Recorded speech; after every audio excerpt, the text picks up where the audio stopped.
Good morning, अस्सलाम वालेकुम। तो आज हम स्टोरी की जानिब जाएंगे जुनून इश्क। और जैसे कि हम आपको रिवायती तौर पे पहले ही कहते हैं, please like my video and please share करें डी, और उसके बाद सब्सक्राइब भी करें और कमेंट सेक्शन में जाके अपनी राय से हमें ज़रूर आगाह करें।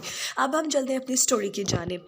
तो लास्ट में हमने ये देखा था कि इरफ़ा जो होती है बहुत ज़्यादा परेशान हो रही होती है और मैं अपने घर जाते हैं और अपने अब्बू को बोल रहे होते हैं हम अपने फ्रेंड के साथ घूमेंगे फिरेंगे इंजॉय करेंगे और तब तक के लिए चंद दिनों के लिए टेंशन आप ही संभाल दो। तो उसके अब्बू कहते हैं ठीक है।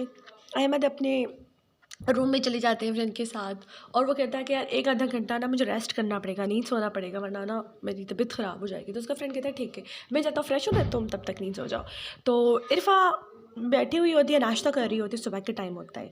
तो इरफ़ा जब नाश्ता कर रही होती है तो इरफ़ा की अम्मी उसे बोलती है कि बेटा आज ना हम शॉपिंग के लिए भी चलेंगे, तो ना तुम जल्दी ऑफिस से वापस आ जाना। तो इरफ़ा अपनी अम्मी को कह रही होती है, अम्मी मैं आ तो जाऊँगी जल्दी, लेकिन ऑफ़िस में बहुत काम रहता है और बॉस भी फिर मुझे डाँटते हैं कि हाँ तुम तो ये बोल के जाती हो और फिर आए दिन तुम्हें छुट्टियाँ चाहिए, काम कौन करेगा, हम तुम्हें काम के लिए पैसे देते हैं। तो इरफ़ा की अम्मी कहती है हाँ बेटा, पैसों से याद आया तुम्हें सैलरी मिलने वाली थी ना, तो उसका क्या हुआ, काफ़ी दिन हो गए अभी तो इरफ़ा कहती है हाँ अम्मी सैलरी के बारे में ना आज मैं बॉस से बात कर लूँगी, सही है। तो उसकी ना अभी फ्रेंड की भी कॉल आ रही होती है, फ़राह की। तो इरफ़ा फ्रेंड की कॉल पिक करती है और कहती है कि यार मैंने खा रही हूँ, 15 मिनट में मैं बाहर आ जाऊँगी। तो वो कहती है आज कोई ज़रूरत थी कि हम बस में जाएं, आज ना मैं तुझे खुद तेरे साथ चल रही हूँ, तेरे कज़न की गाड़ी में चल रहे हैं हम। उसने कहा हाँ मेरा कौन सा कज़न, अरे हाँ यार वो नुमान, उसने ना न्यू गाड़ी ख़रीदी है, तो आज वो बोल रहा था कि वो तुझे और मुझे साथ में ऑफिस छोड़ने आएगा। तो अब रोज़ ना हम बसों के धक्के नहीं खाएंगे, हम अच्छे से आराम से ना गाड़ी में जाएंगे। तो इरफ़ा बोल रही होती अच्छा नुमान ने गाड़ी ख़रीद ली और उसने मुझे नहीं बताया। अरे यार अब तुम लोगों के वो रिश्ते कहाँ रहे, तुम तो उससे बात ही नहीं करती हो, वो तुमसे ज़्यादा बातें तो मुझे बताता है। इरफ़ा ये सोच रही होती है, फिर अम्मी से कहती है अम्मी सच में नुमान ने गाड़ी ख़रीदी है। तो उसकी अम्मी कह रही थी हाँ बेटा उसने ख़रीदी, तुम्हें नहीं बताया। तो इरफ़ा कह रही थी नहीं अम्मी उसने मुझे तो उसके बारे में कुछ भी नहीं बताया, पता नहीं क्यों। तो उसकी अम्मी कहती कि बेटा हो सकता है वो तुम्हें सरप्राइज़ देना चाह रहा हो। तो इरफ़ा कहती अम्मी अगर ऐसा होता तो फ़राह थोड़ी ना मुझे बताती और मैं देख के सरप्राइज़ हो जाती, वो तो नहीं हुआ। तो अम्मी कहती है कि बेटा शायद वो नुमान भूल गया हो, उसे भी बहुत सारे टेंशन और काम वगैरह होंगे तो वो भूल गया हो। तो इरफ़ा कहती है अच्छा अम्मी, चलो कोई बात नहीं अम्मी मैं जा रही हूँ, खाना मैंने जितना खाया मैं जा रही हूँ। तो उसकी अम्मी डांट रही होती है कि बेटा तुमने 2 ही निवाले खाया, अभी तुम फिर से जा रही हो। बेटा मैंने देखा है कि जब से तुमने ऑफिस स्टार्ट किया ना तुमने खाना खाना कम कर दिया है। तो फिर कह रही थी अम्मी मेरा दिल नहीं चाह रहा खाने का, मैं जा रही हूँ ऑफिस, ठीक है, तो हम बाद में शाम में मिलेंगे शॉपिंग के टाइम पे, सही है, अभी हम जा रहे हैं। तो इरफ़ा ऐसे मौके जब जा ही रही होती है, जब वो गली का दरवाज़ा खोलती है तो उसे देखती है कि नुमान उसके सामने फ्रंट पे खड़ा है और उसे बोल रहा होता है कि इरफ़ा मैं तुम्हें लेने आया। तो इरफ़ा उसे उसी बात पर कोई जवाब नहीं देती और वो नुमान भी अजीब सा साउंड कर रहा होता है कि हाँ मामी इसे क्या हो गया है। तो वो कहती है कि हाँ बेटा इरफ़ा ना नाराज़ हो गई है, तुमने गाड़ी ख़रीदी और तुमने इसे बताया तक नहीं कि तुमने गाड़ी ख़रीदी है। तो वो बोल रहा था नहीं मैं तो इसे सरप्राइज़ देने आ रहा था ना मामी। तो उसने कहा बेटा सरप्राइज़ कैसा, तुम्हारी सरप्राइज़ तो ख़त्म हो गया क्योंकि फ़राह ने कॉल करके बता दिया था नुमान ने गाड़ी ख़रीदी थी। उसने कहा कज़न ये मेरा है और बताता भी कुछ मुझे नहीं है, तो अब बेटा ये तुमसे नाराज़ हो गई है, अब तुम देख ले तुम इसे कैसे मना सकते हो। तो कहते अच्छा वो मुझसे नाराज़ हो गई है, चलो कोई बात नहीं, मैं बातों बातों में से बना दूँगा, इतना भी कोई मसला नहीं है। वैसे भी इरफ़ा कई बार मुझसे नाराज़ हुई है और मैंने उसे कई बार मनाया है। तो उसकी अम्मी कहती है ठीक है बेटा, खैर पहुँच जाएगा ना तो बाद में मुझे मैसेज करके बता देना, और मुझे कुछ चीज़ें भी मंगवानी थी घर की चीज़ें, तो बेटा अगर तुम फ्री हो तो तुम आना, हम साथ में मार्केट चलेंगे। तो वो कहते हैं हाँ भाभी हम चलेंगे, तो लेकिन मुझे थोड़े और भी बहुत सारे काम थे। तो इरफ़ा के भाई का तो वो कहते हैं कि हाँ एक तो जॉब की तलाश में है और एक अपनी, तुम्हें तो पता है बेटा वो अपने कॉलेज से ही फ्री नहीं होता। तो कहता है ठीक है फिर हम चलेंगे लेकिन हम पहले उन्हें छोड़ कर आते फिर। तो इरफ़ा आती है गाड़ी में, सामने खड़ी रहती है, वो गाड़ी में जाती नहीं है, सिर्फ खड़ी रहती है, वो अपनी फ्रेंड को बोली होती है निकल गाड़ी से। तो वो बोली थी अरे क्या हुआ इरफ़ा तो ठीक तो है। तो तब तक नुमान भी आ जाता है और नुमान कहता है कि क्या हुआ इरफ़ा इतनी नाराज़ हो गई, तो मेरी गाड़ी में बैठना तक प्रेफर नहीं करती। तो इरफ़ा से ये बोल रही होती कि जब तुमने मुझे ये भी बताना गवारा नहीं किया कि तुमने गाड़ी ख़रीदी, तुमने मुझे बताया, एक मैसेज तक किया, तुमने मुझे नहीं किया, तो अब इस गाड़ी में मैं नहीं बैठने वाली, मैं जा रही हूँ बस में। तो उसकी फ्रेंड कह रही होती यार फ़राह देख बाद में गुस्सा कर लेना, देखो आज मेरा किराए के पैसे भी ले लाई, अभी मैं गाड़ी पे बैठ चुकी हूँ, तू गाड़ी में आना, मैं तो जा रही हूँ। तो वो कहती है ठीक है, मैं चलूँगी, ठीक है, मैं जा रही हूँ, सही है। तो कहते हैं सही है। तो जब हुमायूं आगे का सीट का दरवाज़ा खोलता है कि इरफा तुम ना मेरे साथ यहाँ पे बैठ जाओ, तो इरफा कहती नहीं, तुम्हारे साथ ना फ़रा बैठ जाए, क्योंकि तुमने मुझे ये तक बताना प्रेफर नहीं किया कि तुमने गाड़ी ख़रीदी है, तुम मुझे पता नहीं क्या क्या बोलते हो, फैमिली वालों ने तुम्हारे साथ मेरा रिश्ता तय कर दिया, तो मुझे इतना भी मतलब इंपॉर्टेंस नहीं देते, इतना भी मुझे ज़रूरी नहीं समझते कि तुम मुझे कुछ कह पाओ। तो फिर क्या है ये रिश्तेदारी, मुझे तो समझ में नहीं आता, और ना ही मैं तुमसे बात करने लगी हूँ। अभी मैं तुमसे शरीर नाराज़ हूँ, बहुत अच्छी बात होगी नुमान अगर तुम चुपचाप अपनी ड्राइविंग सीट पे बैठ जाओ, मैं पीछे सीट पे बैठ जाऊँगी अगर तुम जाना है तो, वरना मैं पैदल चली जाऊँगी, भले आज ऑफिस जाऊँ ना जाऊँ, भले मेरी जॉब चल जाए, मैं ऐसा ही कर रही हूँ। तो तुम्हें की तरह लगता है तुम बहुत ज़्यादा नाराज़ हो, चलो कोई बात नहीं, तुम्हें अभी जैसा सही लगता है तुम वैसा करो, मैं गाड़ी का दरवाज़ा बंद करो। तो फ़रा बोल रही हाँ अपनी फ्रेंड की सीट पे बैठ जाती हूँ, मुझे क्या मसला है, मैं तो नुमान के साथ बैठ जाती हूँ। तो नुमान बोलता है कि अगर इस सीट पे फ़रा नहीं बैठी ना तो फ़रा तुम्हें बैठना पड़ेगा, क्योंकि अगर फ़रा अभी इस सीट पे तुम नहीं बैठी ना तो फिर जो मुझे करना है वो मैं कर नहीं पाऊँगा। तो फ़रा कहती है अच्छा ऐसा क्या करने वाले हो तुम, देखो अगर तुम इस सीट पे बैठोगी फिर मैं उसके एक्सप्रेशन देखूँगा उसे जेलसी फील होती है या नहीं होती है। तो वो कहते हैं ठीक है, फिर मैं फ्रंट की सीट पे बैठ जाती हूँ। तो कहते हैं हाँ हाँ तू बैठ जा, तू बैठ जा। तो इरफान को बहुत ज़्यादा अंदर से बुरा लग रहा होता है, उसका कज़न था, बचपन से वो साथ खेले पड़े, और आज उसका फ्रेंड, उसका खुद का बचपन का फ्रेंड जिसे वो कहती थी, और वो नुमान जिसके साथ उसने एंगेजमेंट उसकी फैमिली वालों ने करवा दी थी, वो दोनों उसे इग्नोर कर रहे थे और वो आपस में ही बातें किए जा रहे थे। फरार बार बार नुमान से बातें किए जा रही थी, नुमान इग्नोर करना एक्टिंग कर रहा था, पर वो आईने से देख रहा था कि मतलब इसका क्या रिएक्शन आता है। इरफा पहले तो बहुत ज़्यादा सोच रही होती है कि फिर कहती है कि सब लोग बाहर में जाए, मैं कॉल करती हूँ बॉस को, ठीक है। तो वो कॉल कर रही होती है, जैसे ही वो कॉल करती है तो जैसे ही वो कॉल करती है तो उसको नंबर बंद आता है। तो वो कहती है अजीब बात है, पहले बॉस के अब्बू ने मुझे कॉल करके पूछा कि वो कहाँ पर है, अब इनका फ़ोन ही बंद है, पता नहीं क्या हो रहा है। खैर कोई बात नहीं, मैं ऑफ़िस जाऊँगी फिर सब देख लूँगी। तो ऑफ़िस भी आ जाता है इनका और ये गाड़ी से गुजरते हैं, और तब नुमान इरफा को कहता है कि तुम मेरी बात सुनो। इरफा कहती है कि देखो जब गाड़ी में मैं थी सारा टाइम तुम फ़रा से बात कर रही थी, तुमने मुझे इग्नोर किया, नाउ मुझे मेरे काम पे फोकस करने दो, जो भी बकवास बातें सुननी करनी है मैं घर सुन लूँगी, सही है। अभी ये मेरे काम का वक्त है, प्लीज़ मेरा दिमाग ख़राब मत करो, जो भी बातें होंगी हम बाद में कर लेंगे। ऐसे कह के वो वहाँ से चली जाती। उधर अहमद साहब नींद फरमा रहे होते हैं घर पे, और उनके जो फ्रेंड होते हैं वो आराम से फ्रेश वगैरह होकर आ जाते हैं और वो नाश्ता करने के लिए सेब ले आते हैं, क्योंकि वो हेल्थ कॉन्शियस होते हैं इसलिए। तो अहमद जब नींद से उठता तो देखता है घड़ी पे 10 बजे हैं, और वो उसके जो फ्रेंड होते हैं वो आराम से तैयार होकर जा ही रहा होता है। तो वो कहते हैं यार तू मेरे साथ इंजॉय करने के लिए आया था, घूमने फिरने के लिए, तू अचानक खुद ही जा रहा है। तो कहते हाँ यार तू तो सो रहा था ना, इतना क्यूट स्माइल देकर सो रहा था। तो कहते नहीं यार मसला था, सारी रात ठीक से मुझे चैन नहीं पड़ा, अभी थोड़ा मैं नींद से उसमें भी तुझे कोई मसला है। तो यार मुझे कोई मसला नहीं है, तुझे मसला हो सकता है तो हो सकता है। तो कहता है यार 5 मिनट रुक, मैं भी फ्रेश होकर आता हूँ, फिर हम चलते हैं साथ में, दोनों भाई साथ में घूमेंगे फिरेंगे एंजॉय करेंगे। तो उसने कहा हाँ यार ठीक है मैं आता हूँ। तो वो कह रहा होता है कि हाँ ना तुम आराम से रेडी हो गया हो, तब तक भी बाहर जा रहा हूँ बगीचे में आराम से अपने कुछ फ्रेंड से बातें करते। तो अगर हाँ यार तुम नहीं सुधरोगे, तुम्हारी तो बहुत सारी गर्लफ्रेंड्स होंगी ना। तो उसका फ्रेंड कहता है नहीं यार मेरी बहुत सारी गर्लफ्रेंड नहीं है, तुझे तो पता है मेरी एंगेजमेंट मेरी कज़न के साथ हो रखी है और आजकल मैं उसी से ही बात कर रहा हूँ, क्योंकि मैंने तो लाइफ में यही सीखा है अगर कोई और गर्लफ्रेंड नहीं बन रही ना तो जिससे आपने एंगेजमेंट की है ना आप अपना गर्लफ्रेंड ना उससे ही बना दो। तो ये बात सुन कर रेवन को लग रहा होता है कि काश वो ये सब कुछ अपनी आंखों के सामने नहीं देखता कि इरफा की एंगेजमेंट किसी और के साथ, और फिर उसको बहुत ज़्यादा गुस्सा आता है। उसका फ्रेंड कहता है चलो हम ये सारे मामला बाद में देख लेंगे, फ़िलहाल तुम रेडी हो गए तो आओ। तो वो कहता है ठीक है मैं जा रहा हूँ, मूड तो नहीं है मेरा घूमने का, लेकिन तुमने बोला है तो चलो कोई बात नहीं। तो अहमद साहब तैयार होने के लिए चले जाते हैं और इधर हम चलते हैं इरफ़ा की जानिब। इरफ़ा जब ऑफ़िस पहुंचती है, वो रेगुलरली कॉफ़ी बनाती है, फाइल्स वगैरह कुछ लेती है। तो अहमद साहब के कैबिन में जब जाती है तो उन्हें पता चलता है कि उनके अब्बू बैठे हुए हैं ऑफ़िस में। तो वो आराम से आती है और वो कॉफ़ी लेकर आती है। सर आज आप ऑफ़िस में? तो कहते हैं हाँ, अहमद की ना कुछ तबीयत सही नहीं थी, वो कुछ रेस्ट पे है, तो आज हम ऑफ़िस में आए और 1 हफ़्ते तक हम ही आएंगे ऑफ़िस। तो ये जो सारे डिटेल्स वगैरह वो आप अपनी फ़ाइल्स वगैरह दे दीजिए। और ये कॉफ़ी बेटा?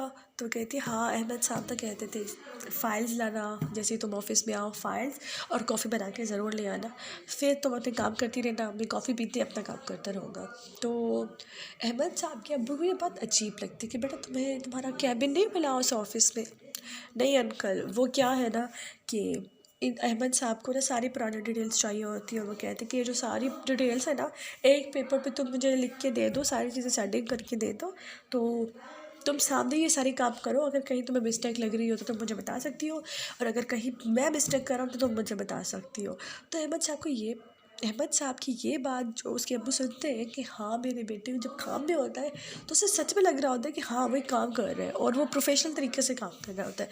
तो वो अपने बेटे के बारे में मज़ीद कुछ जानने के लिए इरफ़ा से बोलते हैं कि बेटा तुम बैठ जाओ, हम ये काम बाद में डिस्कस कर सकते हैं, पहले आप ये बताएं अहमद का रवैया ऑफ़िस वालों के साथ कैसा है? तो वो पहले सोच रही होती है क्या बताऊँ कितने अकड़ू किस्म का इंसान है, कितना दोस्त चलाता है, कितना डोमिनेटिंग है, अपने ऑफिस के एक एक वर्कर को क्या क्या नहीं बोलता, और मुझे उसने क्या क्या नहीं बोला। तो पहले तो वो दिल पे बहुत ज़्यादा सोचते हैं, फिर लेकिन फिर वो ज़्यादा बोल नहीं पाते और कहते हैं यार जॉब से जाना नहीं है, अहमद के अब्बू है और मैंने अगर ऐसे रॉन्ग एक्सप्रेशन दे दिया तो मेरी ही जॉब चली जाएगी, उसको क्या होगा। वो कहती है नहीं नहीं अंकल, वो तो बिल्कुल अच्छे से अपने काम के साथ प्रोफेशनल तरीके से काम कर रहे होते हैं, अपने एक एक स्टाफ के मेम्बर के साथ बिल्कुल प्रोफेशनल तरीके से, कि कोई लेट ना पहुँचे, हर कोई अपने काम में किस तरह फोकस कर रहा है कि नहीं कर रहा है, कोई अपना काम किस तरीके से कर रहा है, सब चीज़ें देख रहे होते हैं वैद साहब। तो अहमद के जो अब्बू हो जो कहते हैं बेटा तुम डरो नहीं, तुम्हारी जॉब को कोई ख़तरा नहीं है, जो भी जेन्युइन बात है तुम बोल सकती हो। तो इरफ़ा बोलती है कि हाँ सर, अहमद साहब बिल्कुल अच्छे प्रोफेशनल तरीके से काम करते हैं, इसमें मैं उनकी कोई तारीफ़ नहीं कर रही हूँ। तो आपको तो पता ही होगा कि हाल ही में जो प्रोजेक्ट कंपनी को मिला था उसमें भी अहमद साहब ने कितनी मेहनत की थी। तो अहमद की अब ये सारी बातें जब सुन रहे थे वो कहते हैं अच्छा, हमें हमारे बेटे से इतनी काबिलियत की उम्मीद नहीं थी, लेकिन वो अच्छा काम कर रहे हैं तो बेटे को अप्रिशिएट तो लोग वैसे ही कर रहे हैं। तो कहते बेटा सच में जो तुम बोल रही हो तो मुझसे एग्री हो? तो वो ऑफिस के कुछ और भी स्टाफ को भी बुलाते हैं और वो कहते हैं कि इरफ़ा जो बोल रही है अहमद साहब के बारे में, जिसको मेरे कंपनी का न्यू एमडी बनाया है, वो आपसे किस तरह से रवैये में रहता है। तो वो सब कहते हैं अच्छे तरीके से रहते हैं, जैसे कि यूजुअली नॉर्मल बॉसेस होते हैं, अपने काम से काम रखना और बिल्कुल गुस्सा नहीं करना, सब वैसे ही साउंड कर रहे होते हैं जैसे इरफ़ा साउंड कर रहे होते हैं, क्योंकि सब इस बात से डर रहे होते हैं अगर हमने सच बोल दिया तो शायद हमें डांट पड़ेगी या फिर हमारी जॉब भी जा सकती है।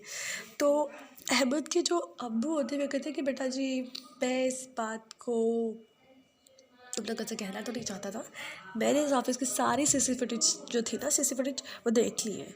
तो इरफ़ा बेटा तुम जब काम कर रही थी, तुम्हारी तबीयत सही नहीं थी, तुमने खाना नहीं खाया था, तुमने अहमद को कहा था कि मुझे सर ब्रेक दे दीजिए मैं खाना खा लूँ, तो उसने तुम्हें खाना तक नहीं खाने दिया था। और फिर भी तुम इसके बारे में इतनी अच्छी तारीफ़ इसलिए शायद कर रही हो क्योंकि तुम्हें डर है कि तुम्हारी जॉब चली जाएगी। बेटा मैं इस किस्म का इंसान हूँ कि अपने बेटे को गलत चीज़ों की तलकीद करूँ और ये करूँ कि हाँ बेटा तुमने जो किया अच्छा किया। स्टाफ के साथ ऐसा बंदा बिहेव नहीं करता, आखिर वो भी इंसान है, उनके भी कुछ हकूक़ होते हैं। तो इरफ़ा कहती है कि सर नहीं, वो तो बस एक बार हो गया था, घर से खाना नहीं खा के आई थी क्योंकि कुछ मुझे लेट हो रहा था और ऑफ़िस में कुछ काम ज़्यादा था, बॉस भी बहुत ज़्यादा परेशान थे, तो तब ऐसा। तो अहमद के अब्बू कहते हैं कि बेटा मेरा तुम्हें डरने की कोई ज़रूरत नहीं है, मैं सारी सीसीटीवी देख चुका हूँ, मेरे बेटा तुम्हारे साथ कैसे बिहेव करता था, बाकी स्टाफ से भी कैसे बिहेव करता था, इट्स कम्प्लीटली मैं देख चुका हूँ, तो तुम्हें बेटा ज़्यादा कुछ बोलने की ज़रूरत नहीं है। तो अब सारे स्टाफ को ये लग रहा होता है कि यार हम तो गलत साबित हो गए, हम तो ये सोचते थे कि अहमद के अब्बू हमें ही बातें सुनाएंगे, हमें ही जॉब से निकालने की धमकी देंगे, लेकिन वो तो सच में ऐसे नहीं है, वो तो अपने बिजनेस के साथ सच में लॉयल है और अपने वर्कर्स का ख्याल भी रखते हैं वो। तो इरफ़ा तो बस ये बोल रही थी कि सर मुझे आपसे कुछ बात करनी है, तो वो कहती हाँ बेटा, और अहमद के सामने अहमद के बारे में जो भी बात आपने कह रही हो तो आप मुझे कह सकते हो उसने तुम्हारे साथ कोई मिसबिहेव किया हो। तो कहती है सर उसने मुझे कोई मिसबिहेव नहीं किया था, एज अ नॉर्मल मैं आपको बताऊँ तो एक बार ऐसा हुआ था जब मैं लेट हो गई थी, वो बहुत गुस्से में थे, काम बहुत ज़्यादा था, काम के प्रेशर में उन्होंने मुझे थोड़ा डांट भी दिया था और ब्रेक भी नहीं दिया था। पर एक गलती मेरी भी है ना, जो मुझे शॉपिंग पे जाना था फ्रेंड्स के साथ और मैंने अहमद साहब से झूठ बोला था कि मेरी तबीयत सही नहीं, मैं डॉक्टर चेकअप करवाने जा रही हूँ, और फिर मैं तो मार्केट में मिली थी सर को। तो मैंने भी तो झूठ बोला, मुझसे भी तो गलतियाँ हुई, गलती हर इंसान से हो जाती है। तो वो अहमद साहब के अब्बू को सारा सच बता देती है। तो वो कहते हैं कि बेटा तुम्हारी सच्चाई की मैं कदर करता हूँ क्योंकि तुमने सच बोला। और मेरे बेटे ने फिर ऐसा रिएक्ट तो नहीं किया ना कुछ वियर्ड सा। तो वो कह रही थी नहीं, अंकल उन्होंने कोई वियर्ड बिहेव नहीं किया, वो वैसे ही नॉर्मल नॉर्मल काम कर रहे थे जैसे वो रोज़ कर रहे होते थे, उन्होंने कोई भी मेरे साथ मिसबिहेव नहीं किया, कुछ नहीं डांटा, कुछ नहीं कहा, एक लफ्ज़ तक नहीं कहा। तो उसके अब्बू को थोड़ी बात वियर्ड लगती है। वेल उनको ये बात समझ में भी आती है कि उनका बेटा इतना लायक फ़ाइल तो हो गया है, कहाँ कैसा रिएक्ट करना चाहिए उसको पता है। तो वो कह रहे थे कि अपने आज मैं नहीं आता तो शायद मुझे पता नहीं चलता कि आप लोग मेरे बेटे से कितना डरते हो, बस इस वजह से, क्योंकि उसके अब्बू की इतनी बड़ी पोजीशन है और ये जो उसे बना बनाया मिल गया है उसकी वजह से मैं उसको बहुत ज़्यादा अपने सर पे चढ़ाऊँगा और कुछ नहीं कहूँगा क्योंकि वो मेरा इकलौता बेटा है, जबकि ऐसी कोई बात नहीं है। तो वो और भी हमारी बातें बोल रहे होते हैं, तो सारे स्टाफ वाले चुप हो जाते हैं और फिर अहमद के अब्बू बोलते हैं कि अब आप सब जा सकते हो अपने काम पे, और इरफान तुम्हें भी कुछ कहना हो तो तुम कह सकती हो। हाँ सर, मुझे ना सैलरी के बारे में आपसे कुछ बात करनी थी। हाँ बेटा, अहमद साहब से आपको सैलरी इशू नहीं? नहीं वो सर अभी तक तो मंथ ही पूरा नहीं हुआ था और आज 30 तारीख है और मेरे को पैसों की ज़रूरत थी, और वो कहते हैं कि बेटा तुम्हें ज़्यादा क्यों डरने की ज़रूरत नहीं है, तुम्हारा अकाउंट पे कल तक पैसे आ जाएंगे, मैसेज तुम्हारे तक पहुंच जाएगा, बिल्कुल कोई बात नहीं है ऐसी। अभी आप चाहे कुछ जो फाइल से या कोई ऐसी चीज़ें हैं जो बतानी हो और जो कुछ रिकॉर्ड्स हो वगैरह, ठीक है, तो वो सारी फाइल्स आप अभी लेके आए, और आपने इस हफ्ते में क्या क्या आपने काम किया है और अहमद साहब ने क्या क्या काम किया है, इस कंपनी ने कितना मतलब ग्रो किया है, वो सारी डिटेल्स, अकाउंट्स डिटेल, हर चीज़ बता, जो फाइल है सब लेके आइए, और फिर एक एक चीज़ के बारे में अकाउंटेंट के हिसाब से मुझे समझाइए। सही। और आज कौन कौन सी मीटिंग्स है तो उसके बारे में भी हम बात करते हैं। लेकिन मैं कॉफ़ी नहीं पीता बेटा, मैं चाय पीता हूँ, तो प्लीज़ आप चाय का बोल दीजिएगा। तो इधर हम देखते हैं कि अहमद की जानिब और अहमद तैयार वगैरह हो चुके होते हैं। जैसे ही वो अपना फ़ोन चार्ज में से निकालते हैं, चूँकि उसका फ़ोन डेड हो चुका होता है, वो जब आता है घर फ़ोन लगाता है चार्ज पे, और जब वो फ़ोन चार्ज से निकालता है तो वो दिखता है कि इरफ़ा की एक मिस कॉल आई हुई है, और वो ये देख के चौंक जाता है, क्या इरफ़ा ने मुझे कॉल की थी जब मेरा फ़ोन बंद था? तो वो बहुत ज़्यादा खुश हो जाता है कि यार इरफ़ा भी मुझे याद करती है, मतलब फिर शायद मेरी तरफ अकेले से नहीं है, उसके दिल में भी कुछ ना कुछ है, ऐसा वो साउंड करने लगता है और अपनी फ्रेंड को हंस हंस के बता रहा होता है, देखो इरफा ने भी मुझे कुछ, अरे ये इरफा को नहीं, हाँ यार वो मेरी क्रश जिसकी एंगेजमेंट हो गई थी। अच्छा तूने उसे बताया है कि तू उसे लाइक करता है? नहीं मैंने उसे कुछ भी नहीं बताया। यार ये तो बहुत गलत बात होगी ना, तूने तो उसे कुछ बताया ही नहीं है, तो फिर आगे ये काम कैसे चलेगा? क्या मैं क्या करूँ, मुझे तो कुछ समझ नहीं आ रहा। मैं जाता उसका रिश्ता मांगना उसकी फैमिली से, अब्बू की उस दिन तबीयत ख़राब हो गई थी, उसकी कज़न की शादी थी, और फिर वहाँ पे जो मैसअप हो गया उसकी वजह से मेरा दिमाग बहुत ख़राब हो गया। फिर तेरी कॉल आ गई थी, फिर मैंने बर्थडे का प्लान भी कैंसिल कर दिया था, फिर मैं घर आया तुम्हारे साथ, वो जांच पे था, अभी जब मैंने फ़ोन चार्ज से निकाला तो मैंने देखा किसकी मिस कॉल थी। तो उसका फ्रेंड कहता है कि यार देखो वैसे भी शायद तुम गायब थे, तुम्हारे अब्बू ने उसे कॉल की हो और वो ये जानने के लिए कि आप ठीक है या नहीं, इस वजह से कॉल क्यों है एज़ यूजुअली। तो पहले पूछना तो बनता है ना, इतनी ज़्यादा फालतू की उम्मीदें पालने की कोई ज़रूरत नहीं है। वो कहता है कि देखो इरफा को मुझसे मोहब्बत हो ना हो, वो मेरे बारे में कुछ भी सोचती है, मुझे फ़र्क नहीं पड़ता, आई रियली डोंट केयर, पर वो मुझे चाहिए, किसी भी कीमत पे चाहिए। मैंने ज़िंदगी में आज तक जो चाहा है मुझे कभी भी नहीं मिला है, और मुझे इरफा हर कीमत पे चाहिए। वो मेरे लिए सिर्फ एक जिद नहीं है भाई, वो मेरे लिए एक मेरी जान है, मेरी सांसें है, और अगर वो मेरे से दूर हो गई तो मुझे लगता है मेरी सांसें उखड़ जाएगी। तो उसके फ्रेंड से कहता है ज़्यादा रोमियो बनने की कोई ज़रूरत नहीं है और देवदास बनने की तो बिल्कुल कोई ज़रूरत नहीं है। सही है। देखो मैं क्या करता हूँ, कैसे करता हूँ वो मुझ पे छोड़ दो, फिलहाल हम भाई इंजॉय करते हैं, इन सारी टेंशनों से बाहर निकलो। इधर हम चलते हैं कि शाम हो चुकी होती है और ब्रेक टाइम हो रहा होता है, और इरफा अपनी फ्रेंड से मिल के उसे बात कर रही होती है, शाम में उसे जाना होता है। अभी इस स्टोरी में क्या होता है गाइस, वो देखने के लिए अब इस स्टोरी में आगे क्या होता है, क्या अहमद साहब इरफा को हासिल कर पाते हैं, क्या अहमद के अब्बू अपने बेटे को वैसे समझ लेते हैं जैसा वो पहले नहीं था, यानी कि वो अपने बेटे को सुधरता हुआ देख पाएंगे। तो उसके लिए आपको ये सारी स्टोरी जानने के लिए हमारे साथ चैनल के साथ जुड़ना पड़ेगा। उसके लिए like share and subscribe also my channel, and please share my videos.